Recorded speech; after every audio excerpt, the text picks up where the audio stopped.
မင်္ဂလာပါမြန်မာ audio book YouTube channel လေးကနေပြီးတော့ပြန်လည်ကြိုဆိုလိုက်ပါတယ်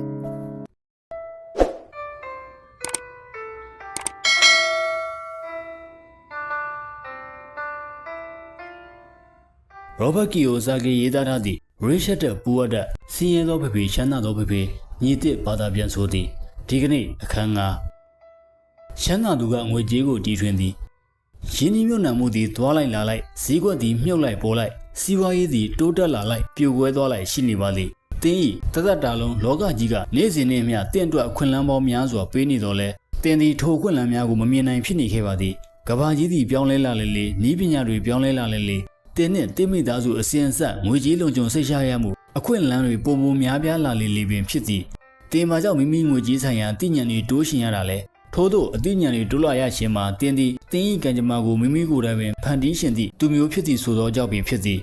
တင်းသည်ဖြစ်သည်များကိုခံယူ၍ပုံမိုကောင်းမွန်လာအောင်လုပ်မည်ဖြစ်သည်ကံကောင်းခြင်းကိုဖန်တီး၍ရသည်ဆိုတာကိုနားလည်သည့်သူအလင်းငယ်သာရှိသည်ထို့အတူပင်ငွေကြေးကိုလည်းဖန်တီး၍ရပါသည်တင်းသည်ပုံမို၍ကံကောင်းရှင်လာလျင်အလုပ်ကိုပေပေမမလုပ်နေမဲ့စားငွေကြေးကိုဖန်တီးပါထို့နောက်တင်း၏ငွေကြေးအသိပညာမြေမားတိုးတက်လာလိမ့်မည်ပို၍ရေးကြည့်လာလိမ့်မည်အကယ်၍တင်းသည်မင်္ဂလာချိန်ကမျိုးကိုထိုင်ဆောင်နေတတ်သောလူစားမျိုးဖြစ်လျင်ကြာမြင့်စွာထိုင်ဆောင်နေရမည်ဖြစ်သည်ခရီးမစခင်ကတည်းက9မိုင်กว่าမှမီးစိမ်းနာကိုထိုင်ဆောင်နေရသလိုဖြစ်နေလိမ့်မည်ကျွန်တော်နဲ့မိုက်ငယ်စဉ်ကာလကတည်းကငွေကြေးသည့်အစ်စ်မှန်မဟုတ်ဟုချမ်းသာတဲ့ဖေဖေကအမြဲပြောပြတတ်သည်ကျွန်တော်တို့နှစ်ယောက်သည်သွားတိုက်စီဘူးကိုများကိုငွေချရန်ကြိုးပမ်းသည့်နေ့မှာပင်ငွေကြေးဖန်တီးခြင်း၏လျှို့ဝှက်ချက်နှင့်လွန်စွာနီးကပ်ခဲ့ကြောင်းသူကအခါခွင့်တဲ့တိုင်းပြောပြတတ်သည်ဆင်းရဲတဲ့လူတွေနဲ့လူလက်တန်းစားတွေကငွေကြေးတွေလှုပ်တယ်ချမ်းသာတဲ့လူကငွေကိုလှုပ်တယ်ငွေကိုစစ်မှန်လို့မင်းတို့ပို့ပြီးတော့ထင်မြင်လာလေအဲ့ဒီငွေအတွက်မင်းတို့အလုပ်ကိုပို့ပြီးတော့ပေပေမမန်လုပ်ရလေပဲငွေရစစ်မှန်မဟုတ်ဘူးဆိုတဲ့စိတ်ကူးမျိုးကိုမင်းတို့စုပ်ကင်ထားနိုင်မယ်ဆိုရင်မင်းတို့မြ мян ဆန်ဆန်ချမ်းသာလိမ့်မယ်ဟုချမ်းသာတဲ့ဖေဖေကဆိုပါသည်ဒါဆိုရင်ပတ်စံကဘာလဲအစ်စ်မဟုတ်ဘူးဆိုရင်ဘာလဲဟုကျွန်တော်နဲ့မိုက်ကမကြာခဏပြန်ပြီးတက်တယ်ထိုကချမ်းသာတဲ့ဖေဖေကငါတို့လက်ခံထားတဲ့ပုံမှာပဲမူတည်တယ်လေကွာဟုပြန်ဖြေတတ်စမဲဖြစ်သည်ကျွန်တော်တို့မှာအစွမ်းထက်ဆုံးသောပိုင်ဆိုင်မှုဆို၍ကျွန်တော်တို့၏စိတ်ဓာတ်ရှိလေသည်အကယ်၍သာကျွန်တော်တို့အနေနဲ့စိတ်ကိုကောင်းမွန်စွာလေ့ကျင့်မှုများပြုလုပ်ပေးခဲ့မယ်ဆိုရင်ကျွန်တော်တို့လိုအပ်သည့်ထာဝရချမ်းသာကြွယ်ဝမှုများပြုလုပ်နိုင်မည်ဖြစ်သည်